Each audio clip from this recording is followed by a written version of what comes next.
शाम यानी सीलिया, एक ऐसा नाम जो आजकल अक्सर खबरों में रहता है, लेकिन उसकी कहानी वो तो हजारों साल पुरानी है। तो चलिए आज इस कहानी के उन हिस्सों को देखते हैं जो अक्सर हमारी नजरों से ओझल रह जाते हैं। अच्छा, जब शाम का नाम सुनते हैं तो क्या ख्याल आता है?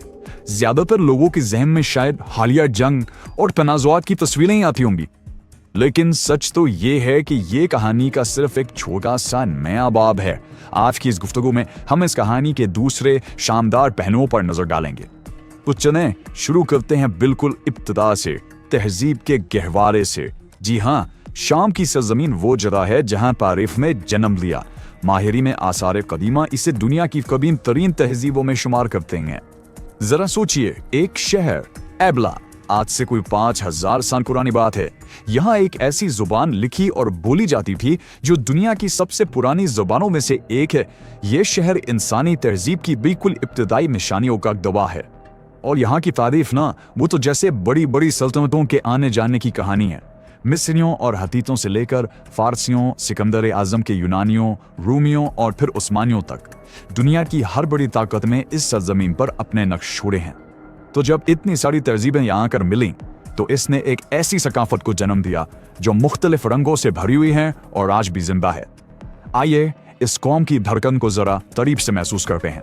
शामी माशरे की जो सबसे खास बात है ना, वो है उनकी मेहमान नवाजी, मतलब दिल से की जाने वाली मेहमान नवाजी।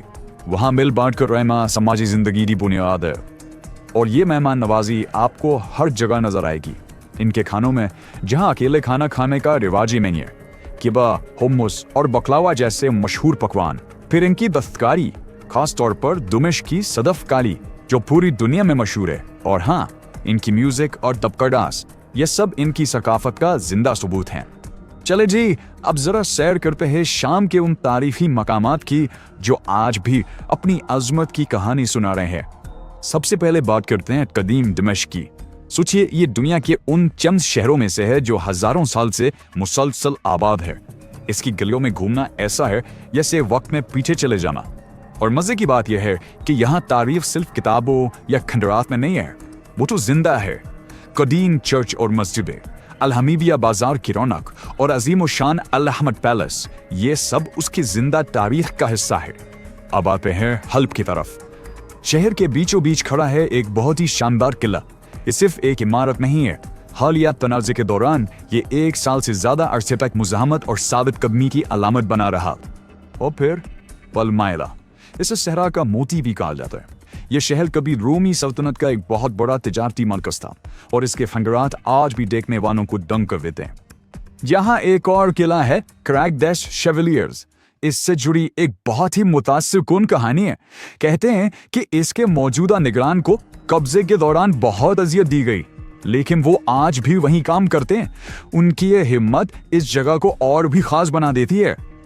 अच्छा, आज के हालात को समझने के लिए हमें 20वीं सदी में जाना होगा, जो तब्दीलियों और चैलेंजेस से भरी हुई थी।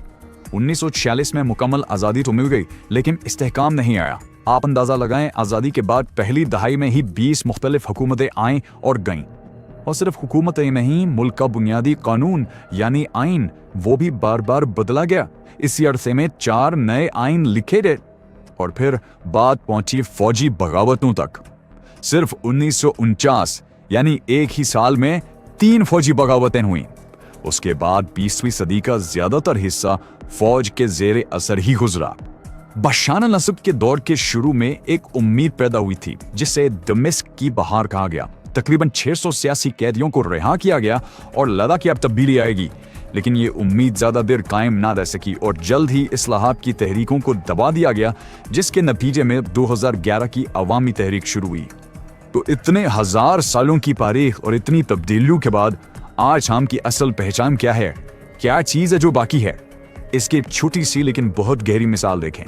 जंग से मुतासरा एक इलाके में आज भी दुआएं आरामी जबान में की जाती हैं। ये वही जबान है जो हजरत ईसा अलैहिस्सलाम बोला करते थे। ये इस बात का सबूत है कि बदतरीन हालात भी इस कौम की गहरी सकाफती जड़ों को मिटा नहीं सके।